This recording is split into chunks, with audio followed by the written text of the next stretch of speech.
Hey guys, we're going to teach you today how to use MuseScore. It's a free downloadable software for music writing, and the first thing we're going to do is teach you how to start a project. So this is what the basic MuseScore browser looks like.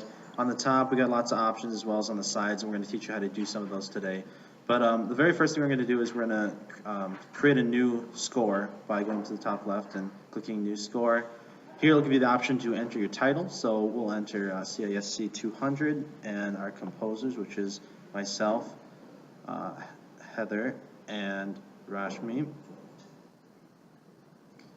There we go, and then we'll go on to next. Alright, so here it gives you the option to add instruments. When you click on one, it'll give you all these different options for all these brass instruments. But for today, I think we're going to go down to piano, and we'll add those in. You just double click it and it'll send it over, or you can go over and press add. And at the same time, you can click on either the treble clef or the bass clef and remove it. So now we have 2 treble clefs and we'll have 2 bass clefs on our score. And we'll go down to next and head on to the next portion, which gives you the key signature. So here's a list of all the key signatures. You just click one.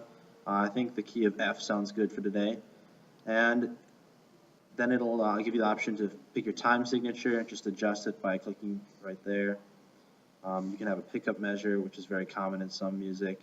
And then you can choose however many measures you want, and it gives you the option to add more later.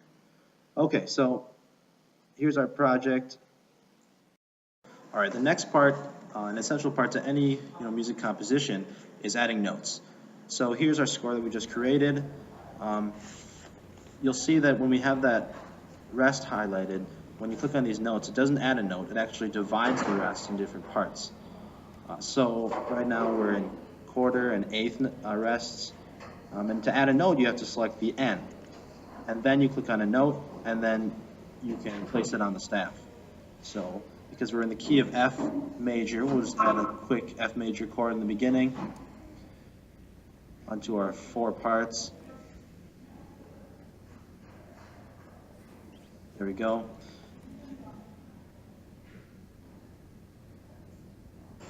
And then you can select them all just using Shift and the down key like you would in a lot of Windows programs.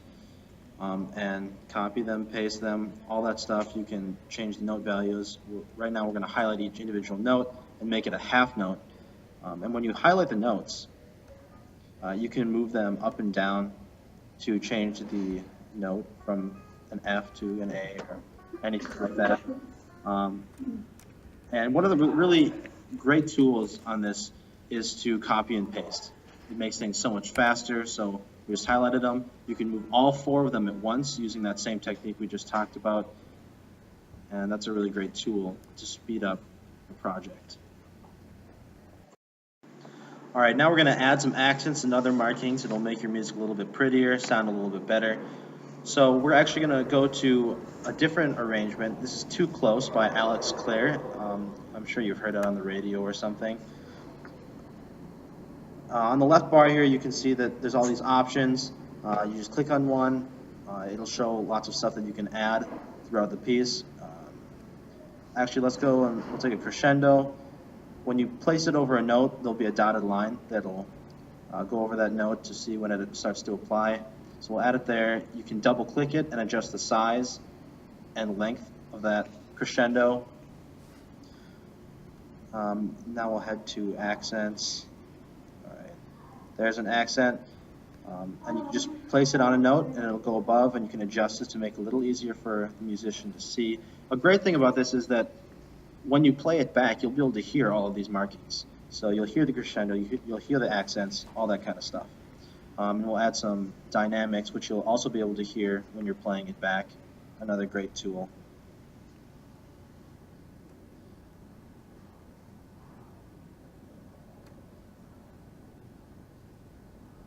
Okay, and next I'm going to show you how to add some lyrics or other text. So we'll go down to Create, you can add rehearsal markings, lyrics. We're going to add lyrics right now with the note that we're selected on. You just type it in, you press space, it'll move on to the next note. It's a really handy tool. Let's put in some nonsense words here. but it makes things go really quick and easy. And for time savers, a really great one is just using all the hotkeys that they supply with you. So I'll select this note, you press Control L, and it allows you to add lyrics again, so you don't have to go up to the top bar and select them. All right, the final step is playback and saving. So obviously you want to listen to the music that you just created. So to play back, you just select a note, or you can go to the back bar and it'll go all the way back to the beginning of the song and begin playing it from there. Otherwise, you can select a specific note and press play, and it will play from that note.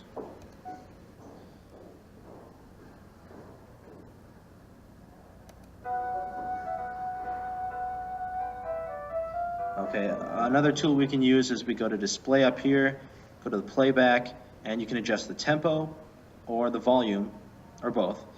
And we'll see what that does to the playback. It'll make it really fast and loud and obnoxious, I'm sure. And we'll stop that because that was terrible. So we'll change it again. We'll reduce the tempo, reduce that volume. And another thing we can do is go up to mixer and say we thought that that flute was too loud. So we'll go to the flute volume, adjust it back to be a little bit quieter. And we'll select that note, press play again, and we'll play it from that spot.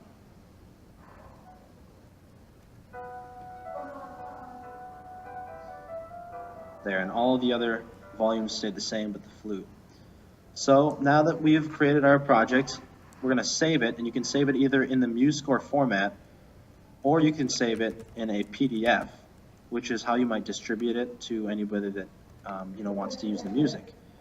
So we saved it as a PDF, and we're going to open it here.